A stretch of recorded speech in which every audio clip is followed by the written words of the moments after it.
مملکت فارس یعنی آخرین یعنی چی قائداشون بعد از یعنی چی بعد از نام بعد از نام بعد از نهروان نام یعنی بعد از هم بعد از نعم بعد از که یعنی سعد بن وقاص یعنی معرکه قادسیه نعم بعد از قادسیه چی میشد یعنی قائداشون رستم کشته میشه رستم کشته میشه şimdi قادسیه انده sonra بعد از قادسیه چی وای یعنی بیت الابیض قصر الابیض مدائن چی میشد یعنی میافته sonra آخرین مثلا تمام دیگه یعنی قائدای فارس که جا گریخته میرن توستار بمیرن توستار آخرین قلعه هاشون بود از همه بقوترین شهرهاشون چی بود یعنی توستار بود و یعنی که بود یعنی هرمزان بود هرمزان یعنی این دویم یعنی کسرای دو قاید سرلشکر داشت یکیش رستم بود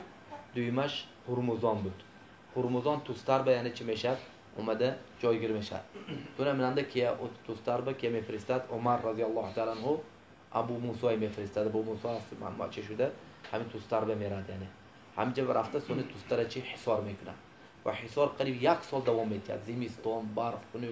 یعنی تمام یعنی چی یعنی مدینه به نزدیک نزدیک کرده نمیشد یعنی چی داشته بودن وای یعنی خیلی حرخ همین انده یعنی برا ابن مالک سونه انس ابن مالک یعنی چه برا هم کشته شد و نم برا هم جنده چی کشته شد رضی الله تعالی عنه و همین انده قریب 1 سال دوام میشد جنگ توستار انده نم مننده چی میشد یعنی سونه همین انده همین جنگنده یعنی چی علاج در اومدن نیست یعنی حتی که مثلا چی وای ضاق الامر بالمسلمین یعنی خیلی مسلمان‌ها چی میشن غم غصه میافتن یعنی چیکار کردن همین انده سونه چی وای از فارس یعنی بعضی فارسایی که ظلم هرمزان به یعنی طاقت کردن نمیتونستن اومده چی نزد ابو موسی اومده گفتن که ما تو به راه نشون میدیم یعنی مدینه به در اومدن به راه های نام راه های تو باید که چی یعنی نام همراه ما یعنی چی وای یک آدم بفرستی و رفته مثلا همه جای دیده میبیاد یعنی ابو موسی مثلا نند چی میگوت یعنی این یعنی چی های جنگ ممکن قای شاید که چی وای یعنی مقامره شاید که حیله های ممکن میبرد و میکشد یعنی همین اند سونه چی نام مصلحت میکند میگه که خیر یک نفر میفرستیم خیر اگر کشته شد انشاءالله شهید میشد یعنی عسکر چی سالم میموند همه نمیفرستیم که سونه مننده یعنی ابو موسی همراهی چی وای یعنی امیرهای جیش وقتی که مصلحت میکند ضمن مننده که بود یعنی یکی از صحابی های جلیل رضی الله تعالی عنه مجزعه رضی الله تعالی ورضاه مجزعه الدسوسی نعم السدوسی مجزعه السدوسی رضی الله تعالی ورضاه سونه ابو موسی که به سدوسی مجزعه میگفت که از قوم یک آدم بیار میگفت که حاضر از خیمه میبرد و مباشرتا میدرد میگفت که آوردم میگفت که نمیگد میگفت که نزدیتونده استاده است خودش یعنی یعنی این چیه دلالت میکنه شجاعت صحابه ها به شجاعت صحابه ها به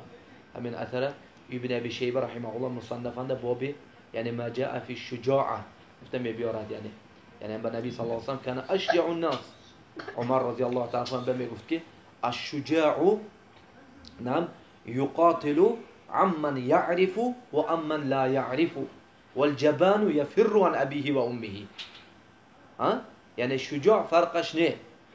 یعنی وای میشناسد و نمیشناسد دفاع میکنه اما جبان چه ترسان چه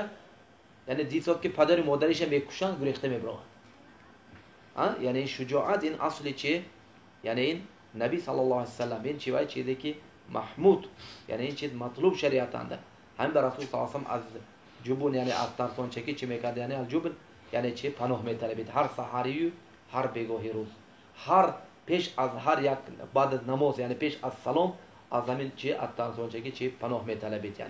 یعنی حضرایی که مثلا چی اعوذ بالله از سویاش میترسن نه یعنی مسلم یعنی شجاع میشه نه هم به مجزعه رضی الله تعالی و ارضاه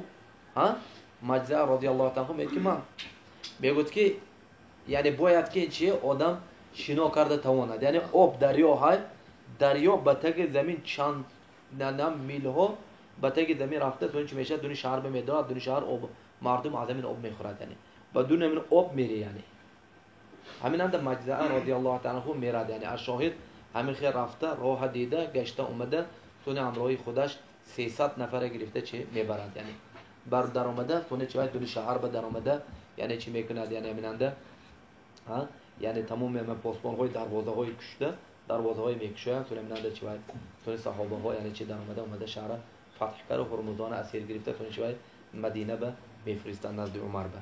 همین چی بود فتح توستر یعنی آخرین قلعه های یعنی چی بود یعنی هرمزان بود. نعم